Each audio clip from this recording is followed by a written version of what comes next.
축구팬 여러분 안녕하세요. 이것은 칼럼에 오신 분들 환영합니다. 이번 영상은 아직 끝나지 않은 FA 이야기입니다. 하나는 엄상백과 심우준 선수를 빠르게 접촉을 하고 계약을 진행했습니다.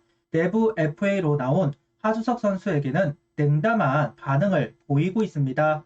당연히 주전 내야수로 활용을 할 선수를 영입해온 만큼 하주석 선수의 자리는 좁을 수밖에 없습니다. 이하가 될 수도 있다는 기사가 나오고 있는 상황, 사이엔 트레이드를 알아보고 있다는 이야기도 정설, 그런데 잔류 계약 이야기도 같이 나오고 있다 합니다. 영상 시작하겠습니다. 아직 미계약 FA 선수는 5명의 선수가 있습니다. 하나, 하주석 선수를 비롯해 NC 이용찬, 김성욱 선수, 기아 서건창 선수, 키움 문성현 선수입니다. 예상외로 계약 소식이 들려오지 않는 선수들도 있고 욕심을 부리는 선수도 보입니다. 최근 FA 시장을 보면 구단의 관대함이 사라지고 있다고 보입니다. 일정 기준 이상의 퍼포먼스를 보여주지 못하고 FA로 나온 선수들은 외면하는 게 늘어났고 그 기준도 높아지고 있습니다.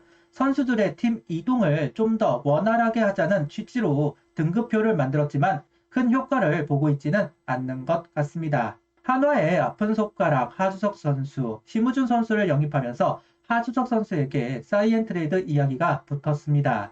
한화 구단도 부정을 하지 않았고 열려 있다면서 하주석 선수의 이적은 기정사실처럼 받아들여졌습니다. 일각에서는 수도권 두 팀이 관심을 보였다는 이야기도 돌면서 유력해 보였던 팀으로 두산과 KT를 언급한 적이 있습니다. 조금이라도 출전수를 늘리기 위해서는 좌타자 내야수가 많은 팀보다는 우타자 내야수가 많은 팀에 가야 하고 수도권에 우타 내야수가 많은 팀은 KT와 두산이다 보니 계속해서 거론이 되었던 두 팀입니다. 하지만 두산도 KT도 육성을 언급합니다. 두산은 박주영 선수와 이유찬 선수를 필두로 육성을 이미 선언했고 KT도 윤준혁 선수를 유격수 백업으로 키우겠다는 의지를 보이면서 문을 닫은 상황입니다.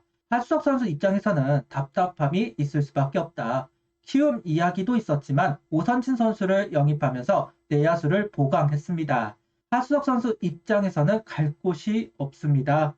하나 구단도 손해를 보기는 싫기에 지명권 3라운드를 기준으로 잡은 것으로 보이지만 다른 구단은 그 3라운드도 내주기 싫어하는 것으로 보이기는 합니다. 분명 에이전트가 발빠르게 돌아다니는 것으로 보이지만 소식이 없는 이유가 아닐까 싶은데요. 보상을 해야만 하주석 선수를 데려갈 수 있습니다. 그 보상이 하주석 선수의 발목을 잡고 있습니다. 결국 사이엔 트레이드 확률이 낮아지고 미아가 될 수도 있다는 기사들이 속속 나오고 있는 상황 속에서 잔류에 대한 이야기가 나오고 있다 합니다. 장세영 기자 본인의 유튜브 머니볼에서 잔류 계약 논의를 한다는 언급을 했습니다. 아직까지 사이엔 트레이드 반, 잔류 계약 반의 확률이라고 하지만 가이드라인을 정한 것 같습니다. 스프링 캠프 전에 계약을 마무리하자 그때까지 사이엔 트레이드를 성사시키지 못하면 잔류 계약을 한다는 가이드라인을 정해 놓은 것 같고 한화 구단도 미아로 만들지는 않겠다는 의사를 보인 것으로 보입니다.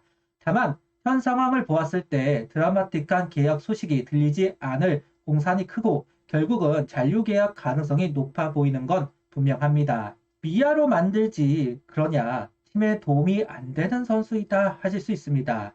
그런데 하주석 선수의 가치는 분명 있습니다. 유격수를 할 수 있다는 것만 해도 계속 저울질을 할 수밖에 없을 겁니다. 예전 23시즌 가장 화두가 되었던 선수가 있습니다. 바로 기아 김태군 선수입니다. 당시 기아는 포수 고민이 많았고 반면 삼성은 포수가 여유가 있는 상황이라 두 팀의 행보를 주목했습니다. 결국 시즌 전에는 트레이드가 성사 안 되다가 시즌 시작하고 시행을 하더군요. 이 사례를 기억할 필요는 있다고 봅니다. 유격수는 팀의 뼈대입니다. 결국 문제가 생기면 반드시 채우게 될 겁니다. 부상이 많은 포지션도 유격수입니다. 잔류 계약으로 하나 구단이 손해볼 리는 없다 봅니다. 또 하나는 25시즌이 끝이 나면 2차 드래프트가 예정되어 있습니다. 하주석 선수 정도면 2차 드래프트 되어라 할 만합니다. 팀별 지명 가능 명수가 정해져 있습니다. 3명인가? 선수 모두를 묶을 수 있는 것은 아닙니다. 심우준 이도윤의 보험으로 활용하다가 2차 드래프트 제도를 이용하는 방법도 있기는 합니다. 송호정, 박정현, 여기에 배승수, 이지성, 이승현까지 1년 정도만 지나도 두 선수를 압박할 선수들이 성장할 겁니다. 그래도 한 팀 정도가 사이언 트레이드에 대한 여지를 두고 있다는 이야기도 덧붙이고 있습니다. 두 팀에서 한 팀으로 줄어든 상황이네요. KT가 육성을 하겠다는 기사가 최근에 있었는데 두 팀 중 한 팀은 KT였나 봅니다. 결국 두 팀 중 한 팀으로 줄어들었고 그 한 팀조차 간을 보고 있는 상황이니 하주석 선수와 에이전트는 다른 선택을 해야만 했을지도 모르겠습니다. 만약 잔류계약 협상이 이루어진다면 협상은 큰 의미가 없을 것이고 구단의 오퍼를 받아들이는 수순으로 가게 될 겁니다. 장민재, 장시현 선수 사례를 보면 연봉 계약 수준일 가능성이 높습니다. 현재 연봉 7천만 원을 받고 있는 하주석 선수입니다. 보통 후려치더라도 FA는 연봉을 조금 올려주고는 합니다. 어쨌든 계약을 하면 하나 선수이고 선수의 자존심을 무너뜨릴 필요는 없으니까요. 이 과정을 다른 선수들도 보고 있기도 합니다. 방식은 두 가지가 있습니다. 연봉은 동결하면서 계약금을 챙겨주는 방식, 계약금 없이 연봉 계약을 하지만 연봉을 올려주는 방식, 어느 방식을 할지는 발표가 나와 봐야 하겠지만 하수석 선수의 행보 밝지만은 않는 것 같습니다. 앞서도 이야기를 했듯 타팀으로 이적을 해야 조금이라도 출전수가 늘어날 겁니다. 그런 상황이 되다 보니 재수가 아닌 FA를 선택했다고 봅니다. 하나 구단은 하주석 선수에 대한 의존도 아예 없다고 봐야 합니다. 그런 상황에서 백업으로만 두자니 연봉이 가볍지 않다. 손혁 단장은 트레이드를 적극적으로 하는 단장도 아니고 현재 9개 구단 모두 가을 야구 이상을 바라보고 있는 상황이라 시즌 중 트레이드 카드로 활용할 수 있을지 미지수입니다. 내야 부상자가 나와서 펑크가 나는 상황이 아니라면 하주석 선수의 트레이드 기회가 있을지 모르겠습니다. 이래저래 눈칫밥을 먹어야 하는 하주석 선수가 아닐까 하는 생각을 가져봅니다. FA 계약이던 사이언 트레이드이던 잔류 계약이던 이제 하주석 선수의 계약 소식이 빠르면 이번 주, 늦으면 다음 주 안에는 이야기가 들려올 것으로 보입니다.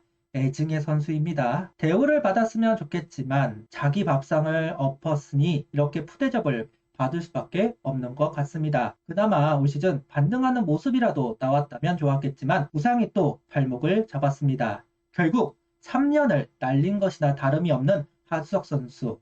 하주석 선수가 유격수로서의 가치를 인정하면서도 신뢰를 보낼 수가 없으니 오리아 신세를 벗어날 수가 없어 보이네요. 여기서 반전을 보여주려면 답은 하나. 감독이 안 쓸 수 없게 하는 겁니다. 심우준 선수 약점 뚜렷합니다. 타격입니다. 하주석 선수가 살아남으려면 결국 안정적인 수비를 보여주면서도 타격에서도 가치를 보여주어 유격수 경쟁에서 이기는 것입니다.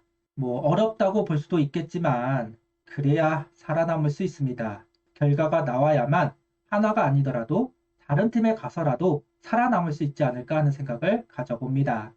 하주석 선수를 보면 참 이중적인 마음이 듭니다. 다른 팀에 가야 선수 본인에게 좋을 텐데 하는 마음과 한화에서 드라마틱한 반전을 보여준다면 좋겠다는 이중적인 마음. 어떤 행보로 선수 생활을 마무리할지는 모르겠지만 한 번은 꼭 커리어 하이를 찍는 모습을 보고 싶기는 한데 매년 욕만 먹고 있으니 안타깝습니다.